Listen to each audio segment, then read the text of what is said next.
ಮಟ್ಟದಾಗ ಭಾಳಷ್ಟು ಕಾರ್ಯಕ್ರಮ ತಗೋತಾರೆ.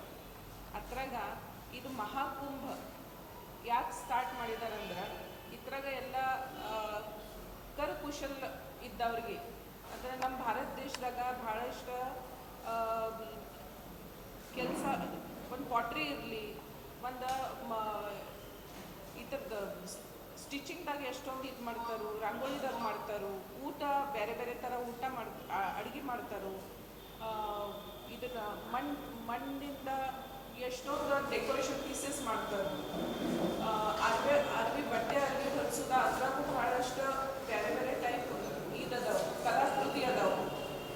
ಅದ್ರಾಗ ಎಕ್ಸ್ಪರ್ಟ್ಸ್ ಯಾರು ಅದಾರ, ಇಡೀ ಭಾರತ ದೇಶದಾಗ ಎಕ್ಸ್ಪರ್ಟ್ಸ್ ಎಲ್ಲೆಲ್ಲ ಅದಾರ ಅದನ್ನ ಕಂಡು ಹಿಡ್ಕೊಂಡು ಅವ್ರಿಗೆಲ್ಲರಿಗೆ ಅಲ್ಲಿ ಒಂದು 200 ತನಕ ಒಂದು ಅಲ್ಲಿ ಆರ್ಟಿಸ್ಟ್ ಬರ್ತಾರೆ. ಬಂದ ಅವರು ಆ್ಯಕ್ಚುಲಿ ಡೆಮಾನ್ಸ್ಟ್ರೇಷನ್ ಕೊಡ್ತಾರೆ. ಆ ಡೆಮಾನ್ಸ್ಟ್ರೇಷನ್ ಕೊಡ್ತಾರೆ ಮತ್ತು ಅಲ್ಲಿ ಮಾರಾಟಕ್ಕೂ ಅವ್ರದ್ದು ಎಲ್ಲ ಸಾಮಾನೆಲ್ಲ ಇಡ್ತಾರೆ. ಯಾರಿಗೆ ತಗೋದೈತೆ ಅವ್ರು ತಗೋಬಹುದು. ಆದ್ರೆ ಇದನ್ನು ಮಾಡೋದ್ರ ಹಿಂದಿನ ವಿಚಾರ ಏನಂದ್ರೆ, ಈಗ ಹೊಸ ಈಗ ಆರ್ಟಿಸ್ಟ್ ಏನು ಬಾಡ್ತಾರೆ, ಈಗ ಅದಕ್ಕೆ ಇಂಜಿನಿಯರಿಂಗ್ ಅವ್ರು ಏನದಾರಲ್ಲ ಅವ್ರಿಗೆ ಏನಾದ್ರು ಹೊಸದು ಮಾಡಬೇಕು.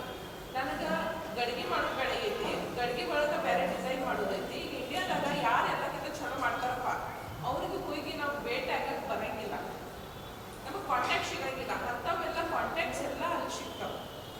200ಕ್ಕಿಂತ ಜಾಸ್ತಿ ಎಲ್ಲ ಎಕ್ಸ್ಪರ್ಟ್ಸ್ ಅಲ್ಲಿ ಬಂದ ತಮ್ಮ ಕೆಲಸ ಅವ್ರು ತೋರ್ಸೋತಾರೆ. Actually demonstration ತೋರ್ಸಾರ್ತಾರೆ.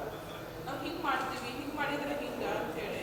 ಸೊ ಈಗ ಹೊಸ ಹುಡುಗರು ಯೂತ್ ಏನೈತಲ್ಲ ಅವ್ರಿಗೆ ಒಂದು ಹಾದಿ ಸಿಗ್ತೈತಿ. ಈಗ ಬಾರಾಮತಿ ಸರ್ ಮಾತಾಡತ್ತಿದ್ರು, ಪ್ಲಾಸ್ಟಿಕ್ದಿಂದ ನಾವು ಏನು ಮಾಡ್ಬೋದು, ವೇಸ್ಟ್ ಐಟಮ್ಸ್ದಿಂದ ನಾವು ಏನು ಉತ್ಪಾದನೆ ತಗೋಬೋದು, ಇಂಥದ್ದೆಲ್ಲ ಥರ ಅಲ್ಲಿ ಡೆಮಾನ್ಸ್ಟ್ರೇಷನ್ ತೋರಿಸ್ತಾರೆ. ಅದಕ್ಕೆ ಯಂಗ್ ಹುಡುಗರಿಗೆ ಅದು ಕಲ್ತ್ಕೊಳ್ಳೋದಾಗ ಅವ್ರಿಗೊಂದು ಅವಕಾಶ ಸಿಗ್ತೈತಿ. ಮತ್ತು ಚಂಜಿಟ ಅಂತ ಸಾಹಿತ್ಯ ಕಾರ್ಯಕ್ರಮನೂ ಐತಿ. ಅದ್ರಾಗ ನಮ್ಮ ಇಂಡಿಯಾದಾಗ ಎಲ್ಲೆಲ್ಲಿ ಫುಲ್ಲರಿ ಏನು ಚಲೋ ಬಾರಿಸ್ತಾರೋ